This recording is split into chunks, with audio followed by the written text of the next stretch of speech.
Hey everyone, good evening. Anna Marie Matulis here, Impacted Family and Friends. Um, I am the director for the Impacted Family and Friends Division at the American Association of Suicidology. I also am a member of the Massachusetts Coalition for Suicide Prevention's Executive Committee. And at the local level, that's national and state. At the local level, I have the privilege of being the director for the Bristol County Regional Coalition for Suicide Prevention. So welcome to our live stream this evening. We have people on Facebook at A Voice of the Table, and we have people on YouTube. So that's moving forward.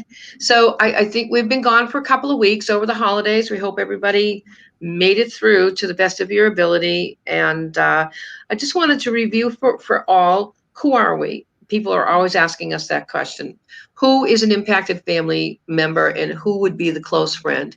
We are people who have had loved ones who have been in suicidal crisis. And this can be an attempt survivor, chronic suicidal thinking, non-suicidal self-injury, eating disorders, and suicidal thinking, extreme and challenging anxiety, moderate depression, problem gambling, and suicide prevention. I'll keep repeating that one only because I do work for the Office of Problem Gambling. Um, and domestic violence and suicide prevention, substance abuse and suicide prevention. So you can see that we're kind of the kitchen sink. Now, a large percentage of our people also are loss survivors, because what can happen sometimes is that as people are moving forward after having lost someone to suicide, fear can set in, and the stress and the anxiety of not wanting to lose yet another loved one to suicide. And so, what do we do with all of that? We have these wellness workshops that we do. They can be done monthly, virtually. We're toying with maybe doing them every other week. So that's about who we are. And we have three of our people here. I want to mention three dates because if I don't do it now, I'll probably forget. Next week, on January 22nd, this slot is going to be taken over by Spark Media. If you remember our earlier program, they are the producers of Scattering CJ, a very wonderful film about from tragedy to advocacy. And we're going to have Andrea Kalin, who is the producer of that documentary, Hallie Toomey, who is CJ's mom. CJ is the person we lost to suicide. Dr. April Foreman is going to moderate and be one of the panelists on that, along with Bart Andrews. And then the caboose of this whole thing will be Kevin Hines and Margaret Hines. The topic is, it's about safe messaging, effective storytelling, methodology. It's complicated, for sure. On the 29th, Kevin's coming back, Margaret's coming back, Bart's coming back, because we're going to be doing a live stream screening of Suicide, the Ripple Effect, which is the Kevin Hines story. They will also have a panel. I believe we're going to have at least one or two people perhaps from Australia, even though it's still a crack of dawn over there. But they are people who were part of the filming of the Ripple Effect. So that's going to be another cool thing. And then one last date I want you to think about, and that would be January 31st. And that is going to be our first national wellness workshop for impacted family and friends, finding inner peace. Don't worry about remembering any of that. We'll be posting it on all over the place, and so that you can find it. I have two of our two additional members from the American Association of Suicidology's Impacted Family and Friends Division, and they're going to share their stories, and that's what this is about. The title of this tonight is Voices Still Unheard. We did a documentary in 2014. It was called A Voice at the Table. And the second documentary that we did following that in 2016 was Voices Still Unheard, because we realized that the voices of young people in middle school and high school and college, there's a gap. We didn't have any data. We don't have any programs related to that and to the struggles that they had within that, moving through those years in school. in dealing with emotional trauma and dealing with suicidal thinking, and whatever else was tied into it, and also the impact of families. That's who we are, because reentry to school is not always an easy thing, and working your way through a mental health system, yeah, well, that's a challenge and a half. Dragons and fire. So, Pata, Mm-hmm. turn this over to you. Should I say anything about introductions? You want me to introduce myself too? Yes, please do. Please do. Say Hi, all I'm you want. Hashimoto. I am a member of the Impacted Family and Friends American Association of Suicidology Division. I am also I also work at the state level in Massachusetts as well. I'm the co-chair of the Greater Boston Regional Suicide Prevention Coalition. I am also on the executive committee of the MCSP, and I am the chair of the People of Color Caucus of the Mass Coalition Suicide Prevention's Alliance for Equity. And I also do a lot of work in the Asian American community on mental health concerns. And I'm impacted. I'm not a young person, as you could probably tell, but I am an impacted family member. My daughter struggles with mental health concerns. I'm going to give you a little bit of our story and then some of the concerns that come out of that. My daughter has ADHD, and it emerged when she was in middle school, and it really affected her ability to focus and organize and that kind of thing, and increased her anxiety about school. And she had tried medication for the ADHD, but decided it wasn't for her until she went to private boarding school, and then couldn't sustain the work, really realized that she was having a lot of symptoms, and her anxiety would increase hugely when she had those symptoms because she couldn't do her work. And so we saw a psychiatrist at that time. She asked to see a psychiatrist, was the important piece of that one. She was in high school, she was a sophomore, and she said, and that improved the ADHD. However, that was only the beginning of her mental health challenges.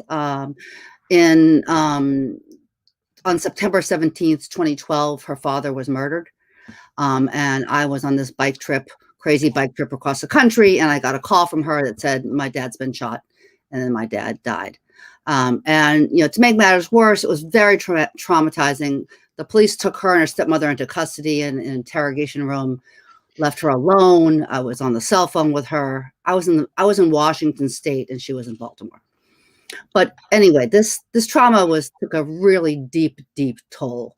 Right after her father died, she dove into a job and really didn't deal with the trauma she experienced. And at the same time, the PTSD she experienced affected every aspect of her life. So, and her self-esteem and confidence suffered.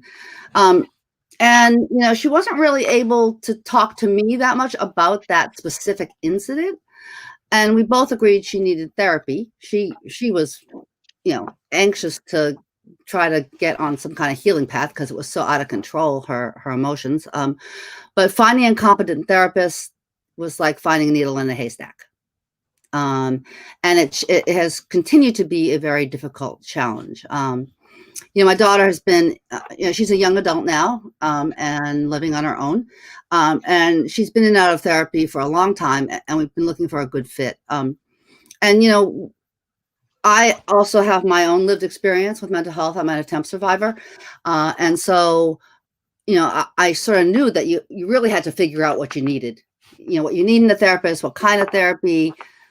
I developed this process of series of questions for therapists, interview therapists, because I think it's so important for us as consumers to be really empowered to find somebody. But sometimes the choices are really limited, even though you have okay, we need someone who, does psychodynamic therapy, is LGBTQ friendly, and then, you look at the list and there's nobody, right? And,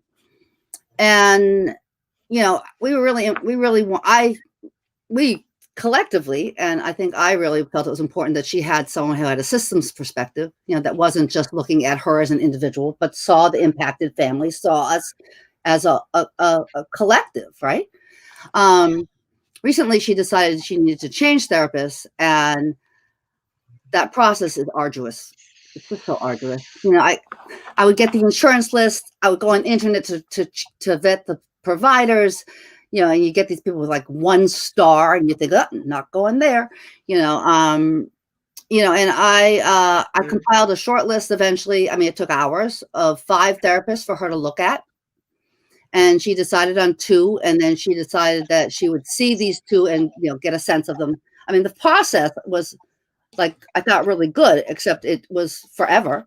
Um, and luckily she found someone, which I'm crossing my fingers is a match. So, but this is after many tries, and we had the same kind of issue with finding her a psychopharmacologist. I have treatment-resistant depression, and she has a very complicated situation with the trauma and the impact of all that. So, it's just so hard to find providers. And when she was younger, and even finding that provider in Massachusetts for a youth psychiatrist was, I went through so many names, I can't even tell you. But now we're looking for someone, because she's technically an adult, young adult. And still, it was like, whoa, how can we find someone? She was in LA, and I finally, a friend of a friend gave us a name, and I called that person, and she was a therapist, but she did not take insurance and cost $450 an hour. It was like, no way. But she was very kind, and she spent over an hour with me talking about, well, here are some ideas. We finally ended up talking to someone at a university system, because they take a lot of, a teaching hospital. They take a lot of insurances, right? Mm-hmm. So I called, I got the doctor, made an appointment, and then COVID hit. And what happened there was they canceled her appointment, and she was not doing well at the time. And a month passed, and she was going down the rabbit hole. And I was like, oh, what am I going to do? What am I going to do? Right. Because it was a mess. So I called the secretary and begged. I did. And was like, please, she's suffering. And they granted her appointment. And I always think, like, she didn't have the wherewithal. And I think most people who are in serious crisis, it's really hard to like make those calls and do those things. And I just wondered, like, what if she didn't have a supportive mom? Like, what the heck, but and the message I took from it is, sometimes you got to be a serious pain in the neck to get what your child needs. So as the impacted family person, things I do, I remind her to do things. We joke that the Asian American mom's question, what have you eaten? It's like, did you eat? I help her organize, like when she's having a hard time, I help her organize activities and appointments. I remind her to do things that might distract or help. Like she'll be hyperventilating, and we'll do deep breathing. I mean, there's a lot of things that I do, to encourage her. And I am lucky. I am truly lucky to have a relationship with my daughter, where she turns to me when she's in distress.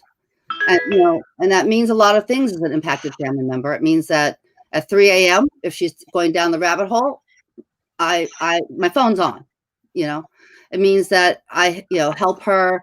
I have access to her email, which people are, whatever. But I don't read her email. I just scan it to make sure she looked at the when it says Dr. So-and-so has an appointment, that she's looked at that.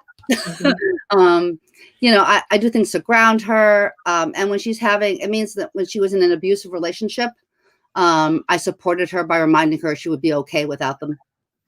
And she actually has gotten away from that relationship, which is like, thank God.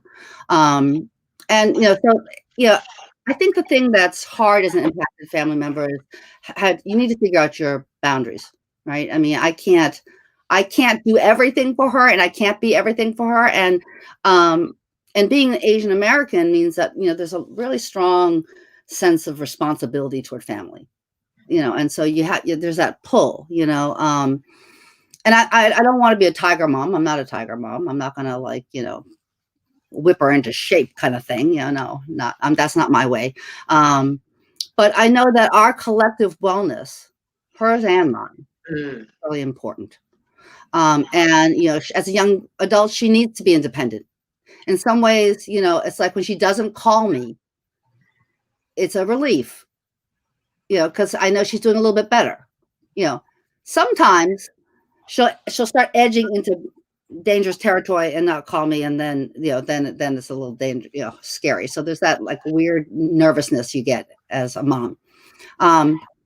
But and I think the things that keep us moving forward, and I'll wrap this up because I know I was supposed to talk short and I'm babbling on. But anyway, You're doing fine. You're doing fine. I think the primary thing that keeps us moving forward is a belief that things can and do get better. In fact, I experienced that in my life. When I was 16, I attempted suicide, and my life is better over time. And it's important to remember that healing is not linear, but recursive. You'll Mhm. come back to the same place. It will feel the same, but actually it's not the same. Think of it as a spiral, right? You're going up and you might feel the same. You have what they might call in the medical profession a relapse, but it's not that you haven't learned anything between those two spaces, right? So I think that's really important to remember.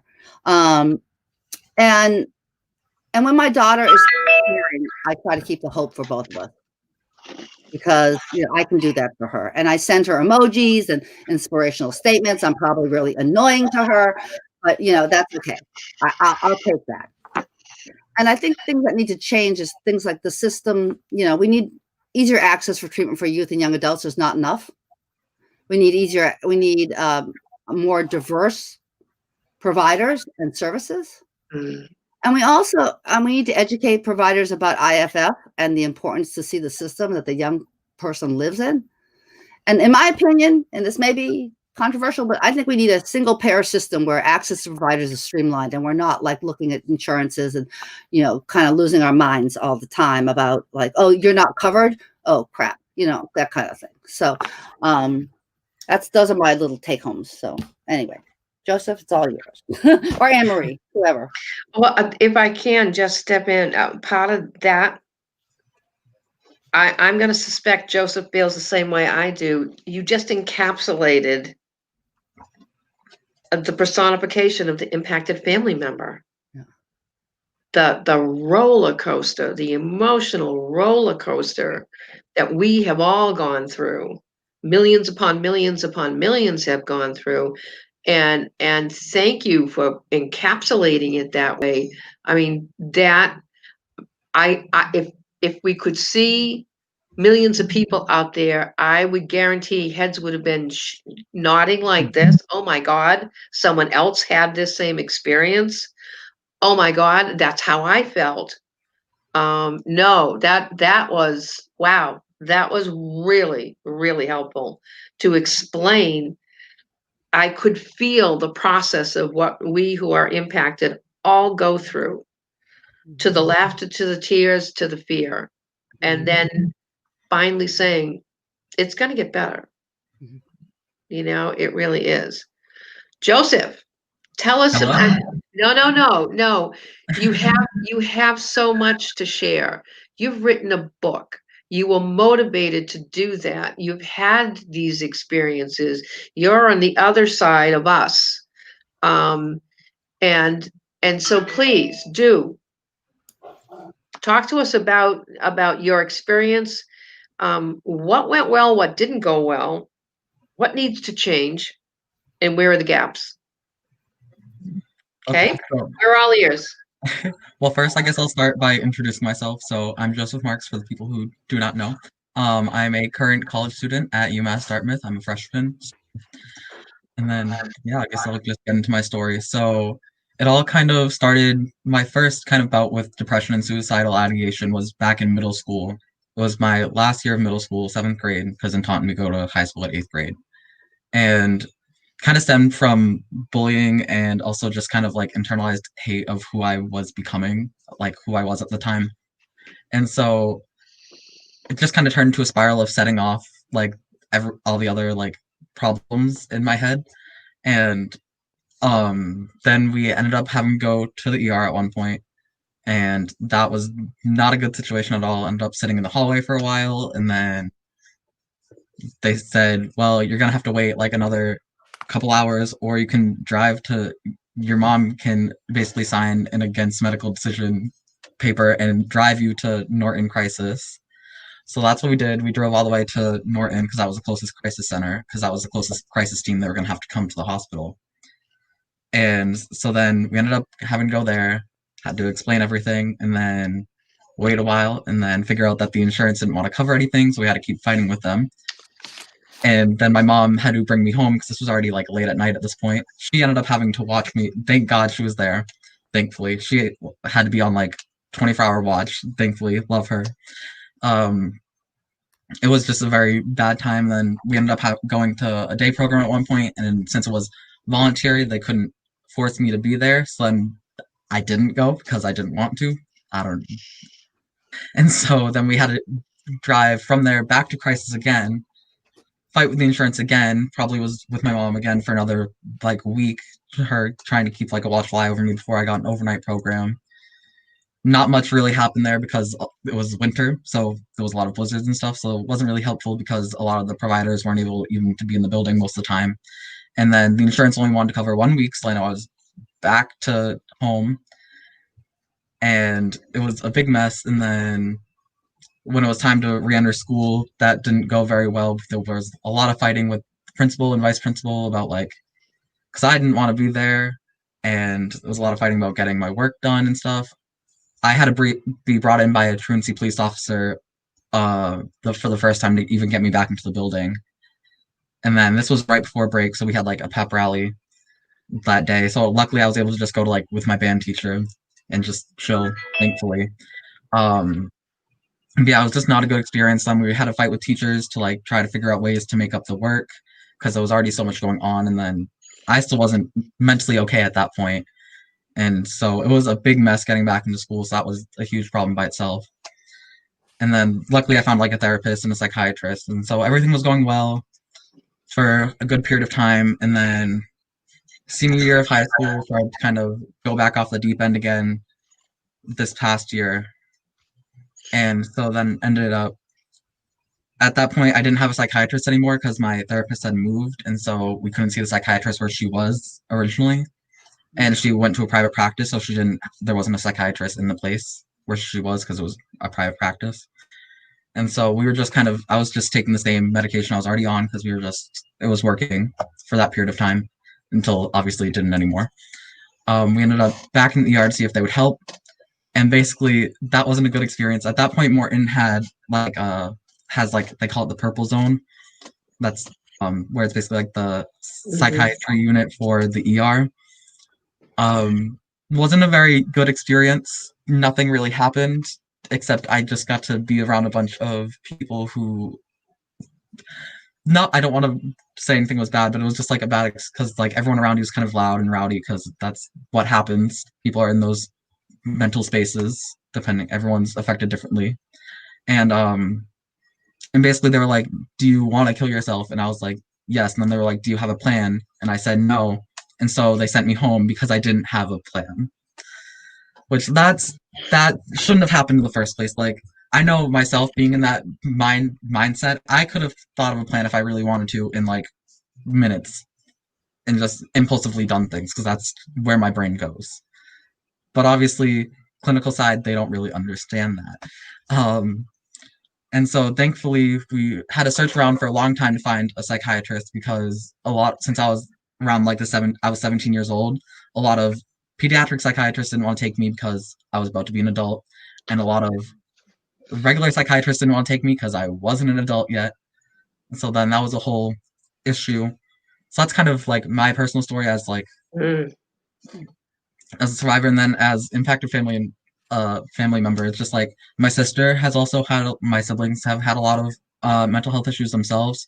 So I've had points where I've had to be like not watching them, but like our rooms are upstairs, my mom's room is downstairs, so I'm the one who's kind of being like, Mom, things aren't good up here. So there's a lot of things that could be done better. And okay. I wrote a quick spoken word in the. Did you? Oh, I would be disappointed if you hadn't. Before we started. Yeah, so, go right ahead. It's called Disparity. Gaps. Cracks in the pavement. Feeling lost. Lost in a roaring sea. Feeling left out in the dark. No resources to cling to. At such a young age, no one to help. Being lost in the sea of disparity. How can we fix this? What can we do? Can we change this? Give youth the resources to cling to pull themselves out of the roaring sea, to set a light in the darkness. Joseph, tell us about your book. Oh, my book. Yeah, that. It's basically a short memoir. I started as a school essay. Actually, when I was in 8th grade, we were having to write like mini memoirs, like probably like 2 pages long. Mm-hmm. And so I was like, oh, this is what I want to write about. I knew exactly what I wanted to write about as soon as we got the assignment. And so as soon as we got that assignment, I just kind of dove headfirst into it. And then for a while, it just kind of sat around. And then a couple years later, I was like, I could expand on this and write a mini memoir of like maybe like 20, 30 pages and publish it, because why not? Because I thought it would be a good story to show, because it does get better at the end. Even though obviously things are a cycle and sometimes we go, it's not, as Pat was saying, it's not a linear healing path, but there is a better side on the end of it. So that's what I wanted to kind of show through my story. So, can I go ahead. Emergency departments. My daughter recently went to an emergency department. It was during COVID, mind you, but in psychiatric crisis, they sent her home with no resources. Nothing. Not a name, not a service, not a therapist. She didn't see anyone. They just kicked her out, which I think is criminal. And I think your experience shows that as well. And I think that's an area that we need to do something about, because it is not a place to have a psychiatric emergency. It's not. And from my daughter's experience, my own experience, Joseph, your experience, and millions of other people, it's like, if you're a psychiatric patient, it is the emergency room is not a healing place. And I don't know, maybe there's a novel idea, like it doesn't have to be that way. You know what I mean? Like maybe we could create places or people, or have people on staff that would actually help people. Just a thought. I feel like it also just means better training, because like even at Morton, they do have that like special area, and then they have like the clinicians who are technically supposed to be like helping, but they kind of don't seem to know what they're doing. And a lot of the times, even sometimes if they don't have a person on staff, they'll have you do like a Zoom call with a person, and it's like, how are they gonna tell through a screen how you're acting at the moment, how you're feeling? It's just, there's a lot of things that could be improved in emergency departments, like 100%. And so this is an ongoing issue within the field of suicidology. The American Association of Suicidology, SAMHSA, who is the government agency, the Substance Abuse and Mental Health agency that really funds a lot of research and the work, the Suicide Prevention Resource Center, sprc.org. All of those large entities have been talking about the fact that no one can explain why, but it's true. Nurses, social workers, clinicians, medical doctors, even dentists, anyone in the medical field gets next to no training about suicide prevention, about how to recognize. It's only recently that, and I can tell you that and I should say that one of the people missing here tonight is Tracy Medeiros. Tracy and Pata, by the way, are our Massachusetts impacted family and friends coordinators. So you're going to be seeing and hearing a lot from them over the next year to a lifetime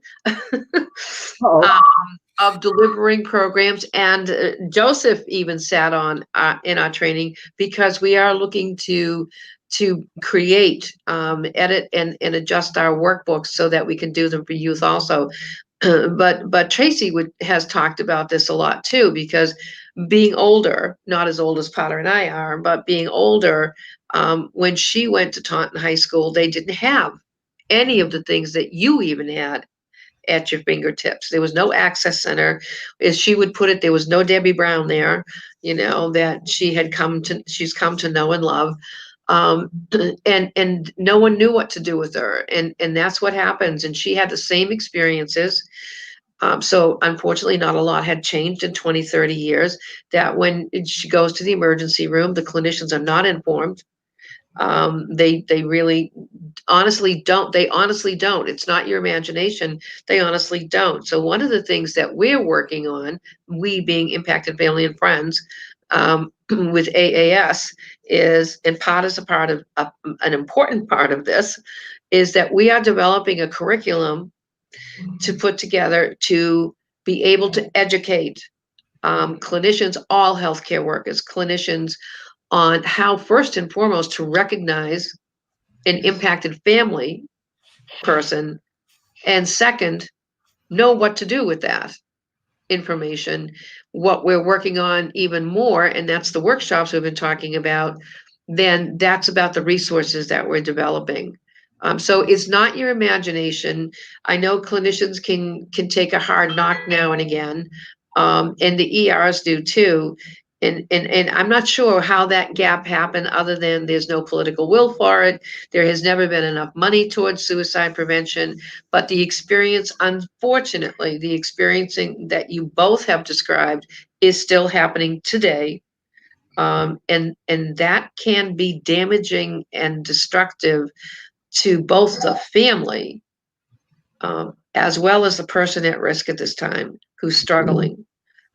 And so, yes, we have to keep pushing hard, pushing hard to change that, to change that.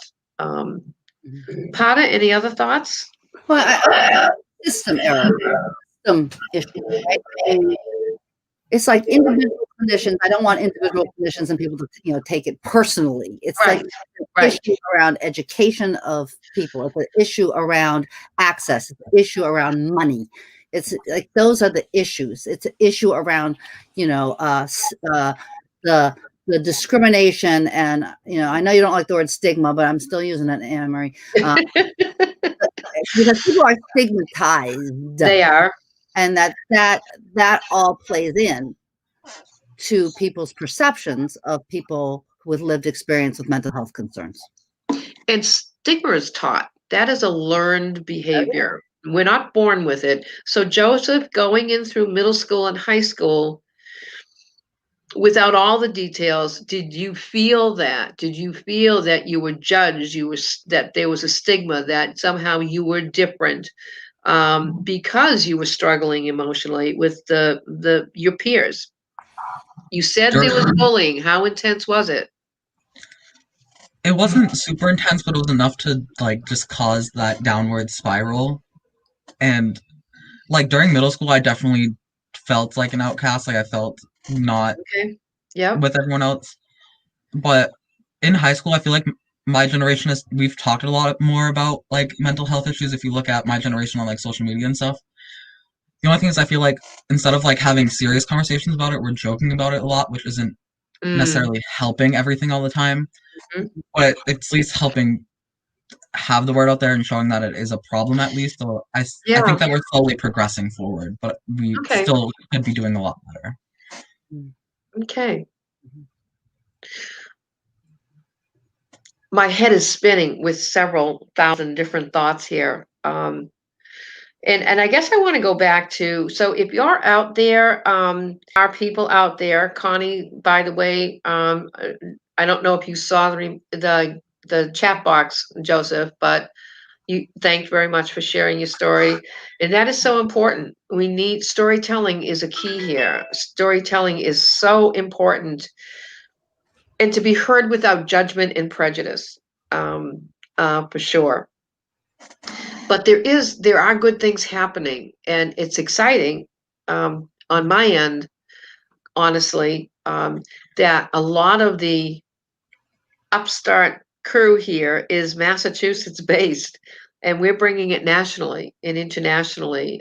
So if you're out there, Tracy had back 6 years, 7 years ago, we created a workshop, an emotional wellness workshop for suicide attempt survivors, further along the healing path, not still in immediate crisis. So I want you all to know out there that the Re-Energize and Reconnect exists. It always has. We're doing it virtually now. I do understand it's probably not as easy to track down because we were doing it in smaller groups, but you will be seeing a great deal more information over the next year. I mean, we launched the campaign on January 31st.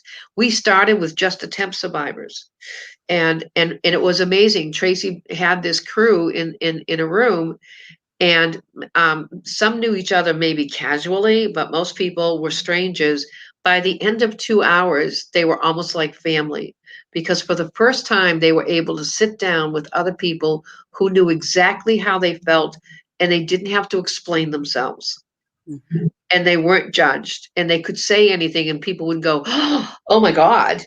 And so that exists. I also want to share that serendipitously and organically, it was not anyone's great idea. We were doing the same program for loss survivors. Many people don't understand that terminology. Those are the people bereaved, like me, like Pada, who have lost someone to suicide.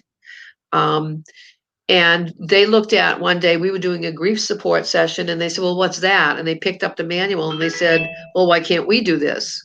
So we were doing the Re-Energize and Reconnect for attempt and loss survivors here in Taunton in Bristol County. And then one night they all sat down at the table together because they were eating. We always had food. And I said to Tracy, we need to get the workshops going. And she said, okay. And she ignored me totally. And she just started the workshop with everybody sitting together at the same table. I wasn't about to interrupt because it was incredible to witness.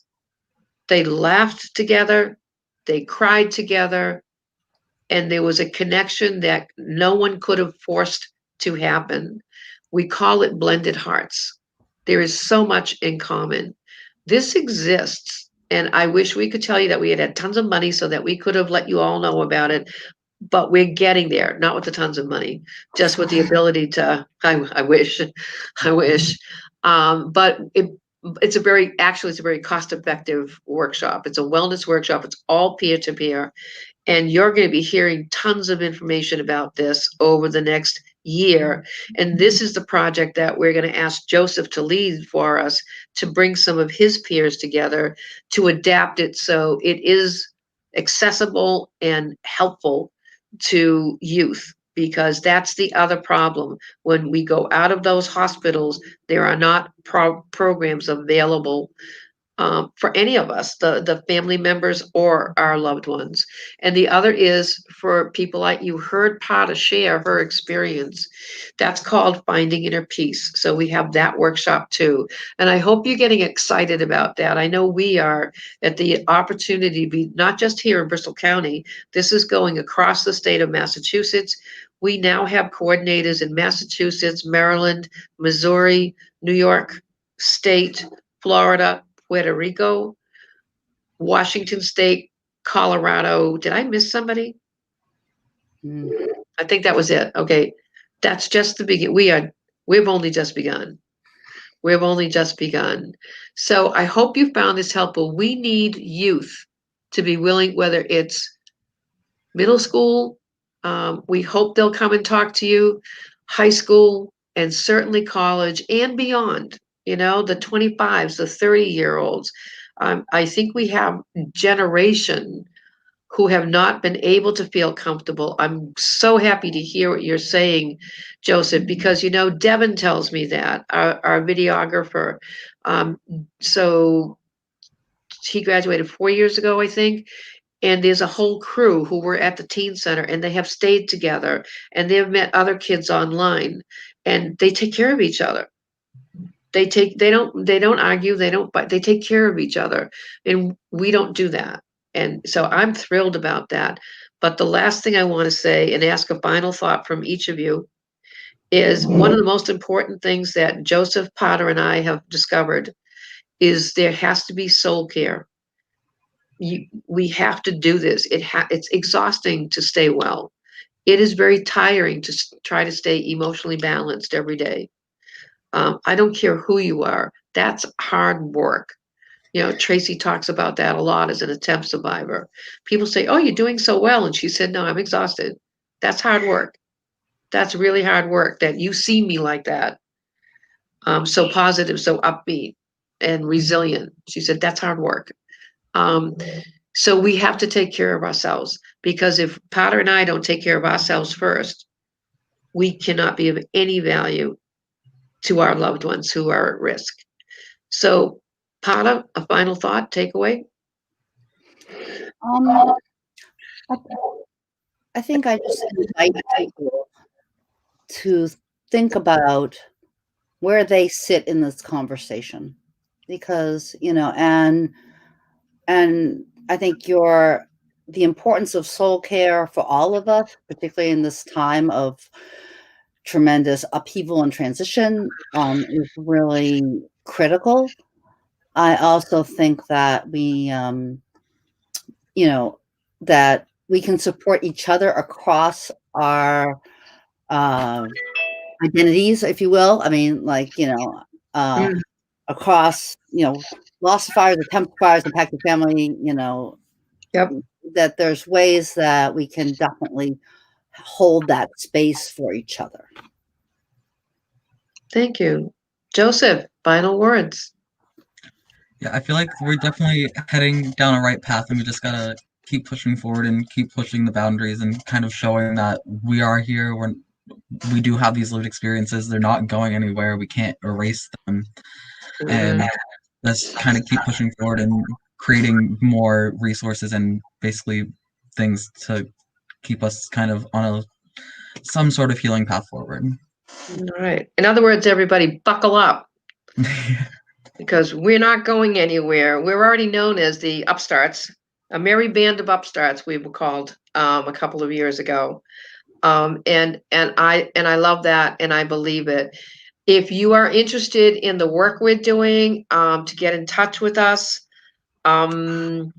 track down, put a post on a Voice at the Table on Facebook, or my personal page, Anne Marie Matulis, on Facebook. You can find a Voice at the Table on Twitter. And you just track us down, message me, and because we need and are hoping to bring more and more people to our table. We need your voices. We need you also to know that you're not alone. That's the most important thing. We know there are millions of impacted family and young people like Joseph who really do feel they are the only ones and they're alone. And we need to take down that wall and bring everybody to one table to improve the quality of life and have a world worth living in. Want to thank you all for joining us tonight. Now remember, we're off for 2 weeks. Breaking news isn't, but 2 special programs. One will be It's Complicated, a conversation about safe messaging, storytelling, and methodology. And that will be followed, that's on the 22nd, and on the 29th, a free screening of the documentary Suicide, The Ripple Effect, the Kevin Hines story. Wishing you all well. Have a wonderful weekend, and please stay safe. Good night. Good night. Good night.